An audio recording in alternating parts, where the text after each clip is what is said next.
Hello everyone. So today I kind of want to talk about what the problem is with religion and any sort of spiritual or there's kind of a spectrum within that area. People who astrology would be involved as well. Just anything sort of mythical and mystical. Um, so first off, we kind of talk about something called a philosophical proof. If you take any sort of philosophy class, course, what have you, maybe ethics, I'm not really sure if an ethics class will talk about proofs. But essentially when you end up writing papers, usually in a philosophy course you write, you have maybe 4 or 5 papers the whole course. I had one in 11th grade in high school. It was an IB philosophy course, and we had like 5 papers or so. It was kind of easier at first, and then it got much harder, and we were expected to be better and explain things more later on. And it's a good course to take, to be honest. It really teaches you how to write. But anyway, one of the things you learn is about something called a philosophical proof. And if you maybe have done some higher math, you learn about proofs. I think like calculus involves proofs. But really all this is it's a sort of tool or technique system to sort of say, how valid is someone's argument or the answer someone has to a question. How valid are they? And these are sort of things that sort of say, how valid something is. So one of my favorite ones, and probably one of the best and most easily understood ones, is called Occam's razor.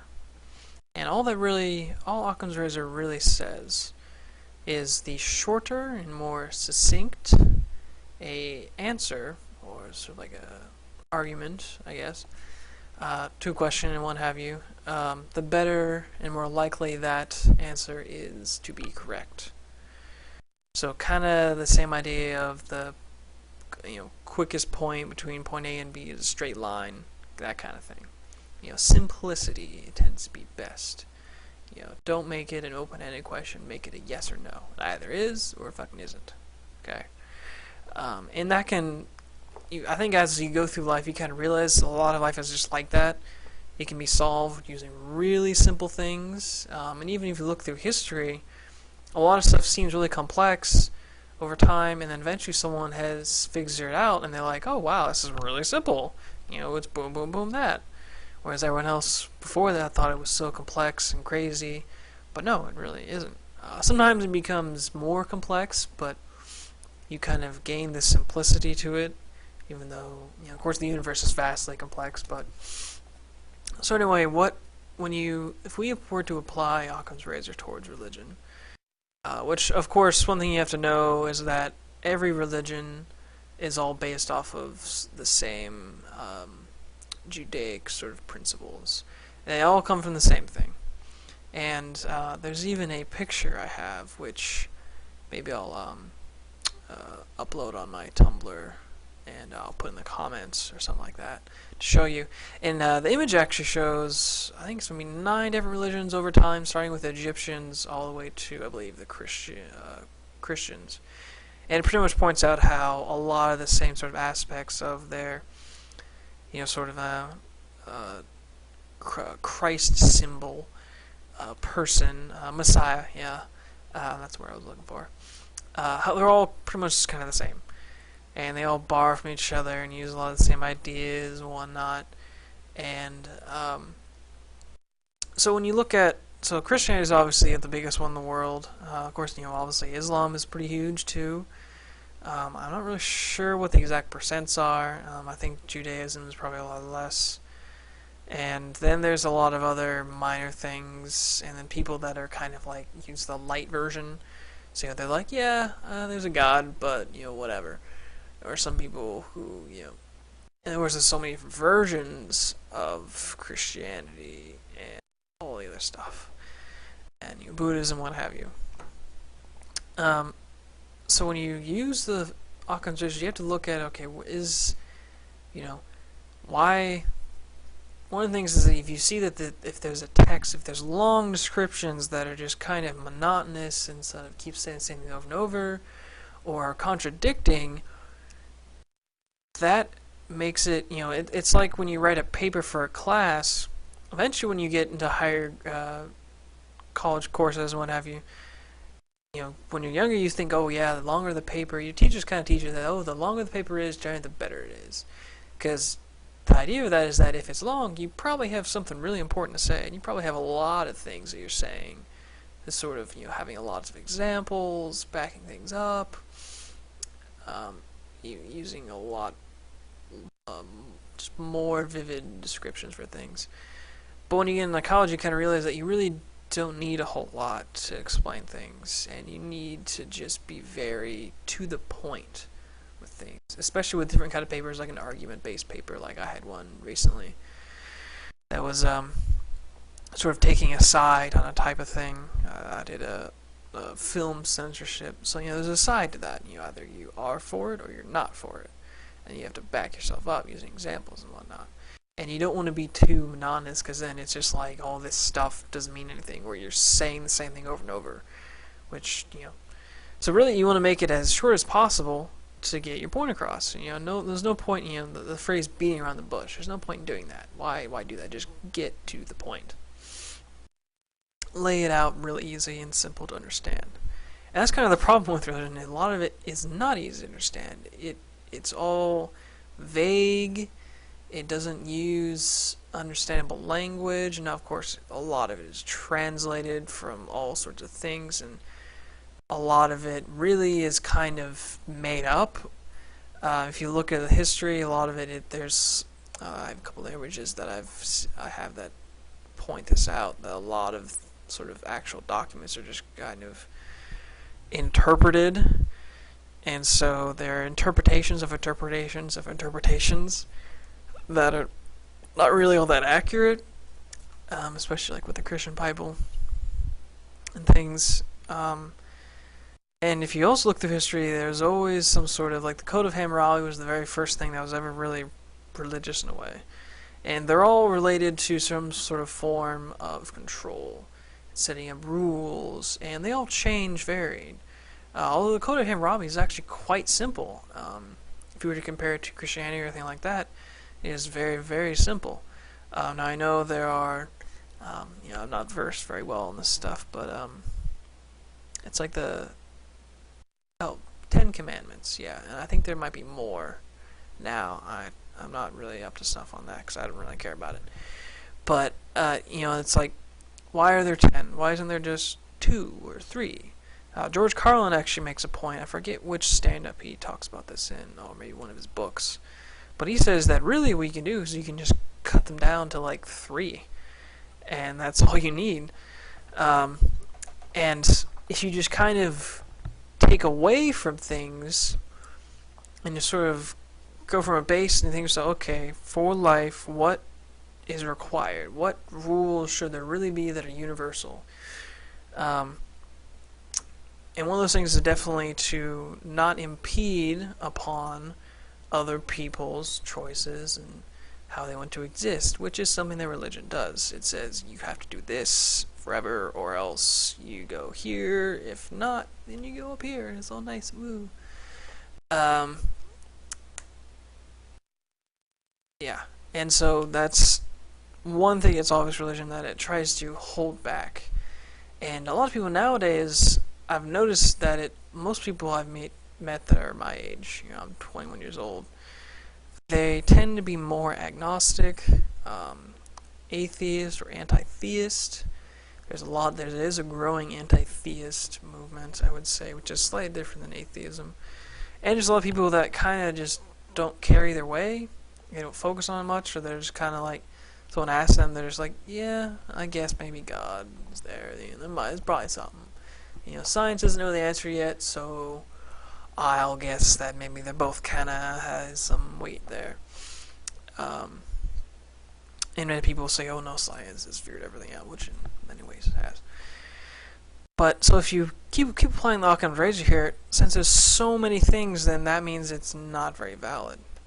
And if you break it down to simple things, So like I said, just don't get in people's way, let them do their things, and just don't impede upon other people's freedom.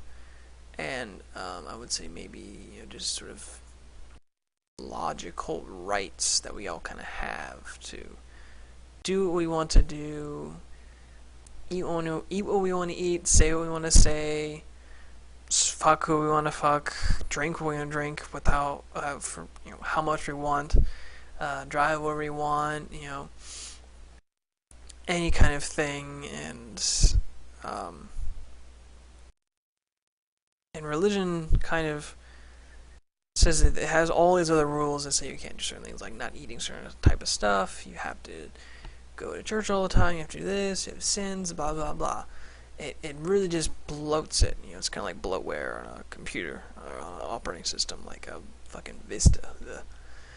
So if you just break down that one to what I said, before, that just letting people do what they want to do. If you have that, so that's just one, and that is sort of tied in. You don't really need a second one for this, but on top of that, that really means that, let's say it this way. The second one, sort of universal rule, would be that if you do, you should be penalized in some way. And so that would then be interpreted by social groups.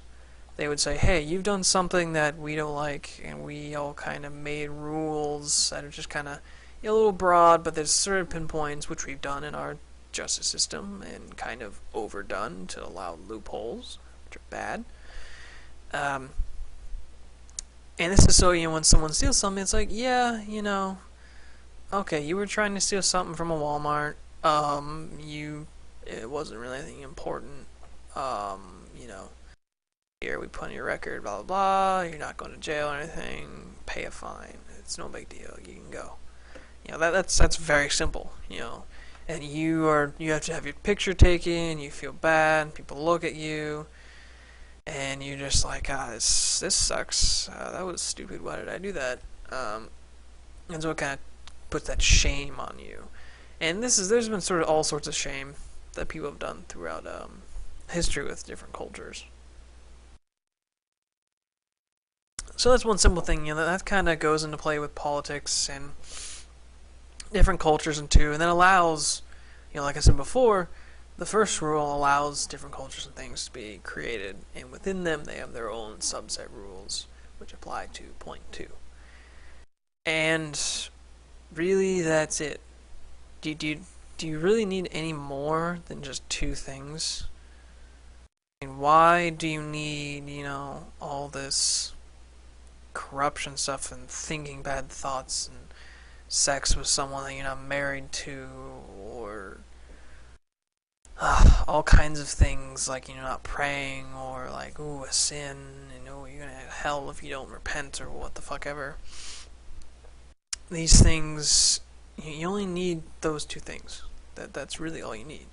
And by applying Occam's razor as proof to that, having something very short and simple and to the point like that proves that is most likely going to be the better alternative. That you should do that and not do anything else. And I think a lot of people, especially people that are religious, I know some people that are religious, but they kind of look at a lot of the Bible and various things and like, yeah, a lot of that is bad. That's what? It's ridiculous, but some of them still, they kind of like it. It's like a nice feeling that they have with it, and they like it. There's kind of a culture with it. Personally, I think it's more of a culture than it is a religion. It's a social group. There's lots of communities based on it. People like it because of the communities. They're raised in that community. So that's kind of what they know and what they like. So, and as the first rule says, they can do what they want. Second rule, if they don't hurt anyone, then hey, fine. Who cares? Although the problems do arise when people do start to impede on it by adding religion getting put into laws and politics, and having people do religious wars, like what happened in the Crusades, Islam, not all Islamic people, which I think is strange that people who believe in Islam are Muslim, whereas we call Christians Christians. You know, it's kind of just, why I need two? I have two words when you just need one. Maybe it's because Islamist sounds weird, but anyway, not all Islamic people are bad. You know, I know several people from my high school that are Muslim, and I've met other people that are Muslim too, and they're really nice. You know, they're totally fine and actually really kind of calm. They kind of remind me a little bit of someone who's Indian, probably because it's in that same area. But you know, the extremists have kind of ruined it for people, and that kind of happens the same with Christian extremists and a lot of other extremists, and same with people who are extreme atheists and all that same stuff. The extremists always ruin it because everyone else, because the media, all sorts of people who have publications, they're like, oh my god, we can make money from this and shit, which is just lovely how capitalism does that. And the same thing with feminism. It's actually, I think, a lot more obvious now than extreme Islam. But hey, you know, those things are definite obvious points that it's being used incorrectly, and it's pretty awful that a lot of people within that religion aren't doing anything to sort of tell these extremists that you know, hey, you're doing this wrong. Probably because they're afraid and they don't want to get killed or something. It's likely probably the reason, or they just want to live their own lives, which most people do. You know, most people don't go day to day thinking about all kinds of this stuff and that and whatnot. They just live and exist, and that's what our DNA is designed us to. You know, only the Renaissance and the Enlightenment period is really what sort of brought us up from this husk and into this and scientific realm. Allows us to think extraneously and really look deeply into things, which is why we have fucking things like this now. Science and everything has created so many wonderful things and tools for us to allow us to communicate better and everything. So, I guess to sort of end this, you know, that's the problem with religion, that it is not simple and succinct, and if you try in that, really, you can actually whittle away a lot of it, and there is a lot of really good points that various religions do make. If you get rid of all the mysticism and all that, and you just look at all the core points, it is sort of just kind of generic universal values and logical kind of laws that everyone kind of has and shares. And I think, if anything, if you get that, that's what you should get out of religion, and then just don't believe any of the blah and stuff. Just don't. That's a waste of time. You know, go do something good. You know, work with stem cell research or neuroscience, or actually, heck, robotics. That's a really good field to get into now. Actually, that's a huge future.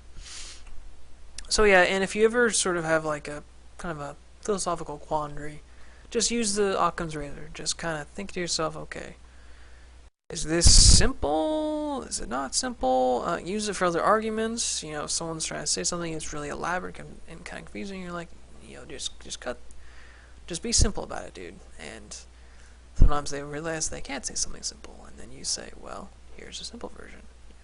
And that's how it should be. And I think a lot of politicians, you can tell that a lot of politicians are complete BS if you were to apply the Occam's razor, because it's just full of filth and bloat, and it's just not simple. And some politicians are simple, but they're pretty much kind of pushed down by all the other guys that are out there, which are paid by corporations, multinationals, yada yada. We'll maybe talk about it at some other point. But thanks for watching, guys. If you like my stuff, I have a couple links to my different websites that I put things on, you know, because I'm a writer and I put a lot of my stuff on there. I'm trying to get more. You know, this is my last week of classes, so I'm kind of winding down from the, you know, being in school for, gosh, you know, 11 weeks now. But, so yeah, if you like it, tell your friends about it, let people know, and tell people about Occam's razor, start using it in real life, and I'll see you tomorrow.